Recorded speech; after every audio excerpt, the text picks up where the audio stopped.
You won. Okay. Should I not say that? Alright, we'd like to know what actually transpired yesterday here between the military and some of your men. The Nigerian military came to my village to intimidate and to harass innocent civilians who were unarmed. I was sleeping. It was their siren that woke me up from sleep. And I inquired what was happening, and I was told that the enemy were coming to my house. So I looked through the window, my bedroom window, towards the junction, which is less than 100 meters from here. And I saw their armored personnel carrier.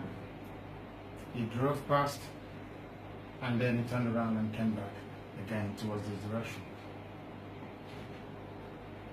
And they started firing at the people who were protesting and asking them why were they coming to this place to harass peaceful people who had done nothing to deserve such humiliation and intimidation. I said, what happened? They started firing indiscriminately. So I was told that a few people were hurt and injured.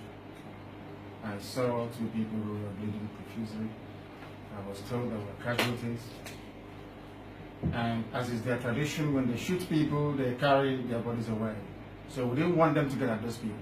That's why we prevented them from coming here. The intention was to come here to ransack my family home. And we would not have that. That's exactly what happened yesterday. Now, the entire episode was captured on a videotape. And I'm sure that's widely available for people to see and come to the conclusion.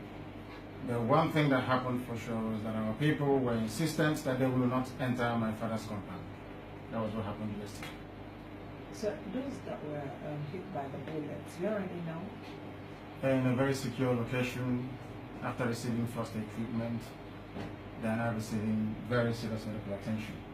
And last night, this same Nigerian military went to FMC, which is the Federal Medical Center, to inquire about them so they can take their bodies away as usual. How many of them? 3 in total that I'm aware of. No lives were lost. I understand that lives were lost.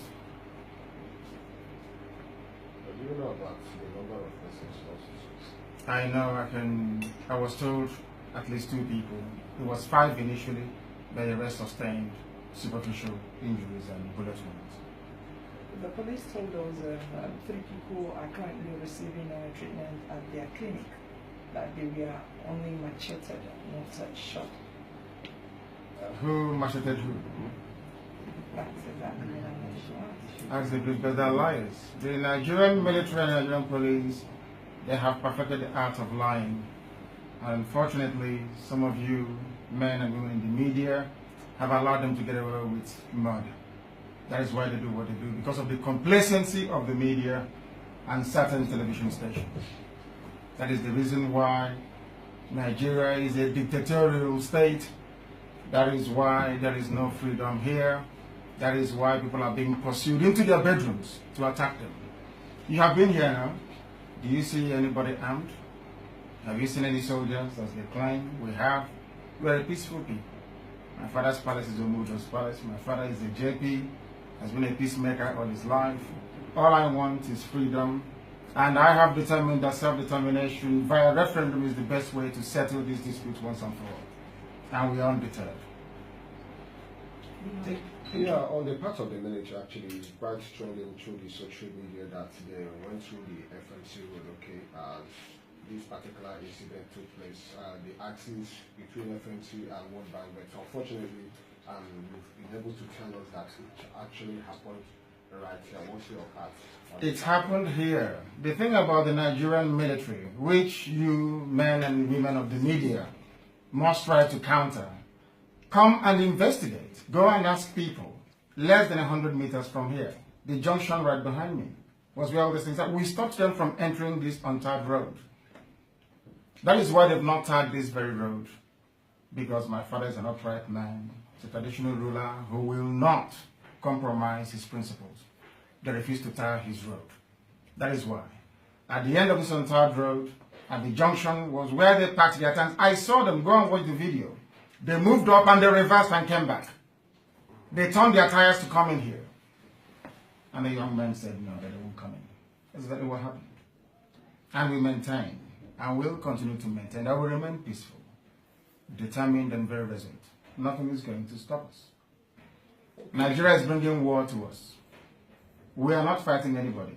It is Buratai and his men that are bringing war to us. They want us to become armed so that the world can say that Nnamdi Kanu is leading a violent armed group, which is not the case. They are provoking us to war.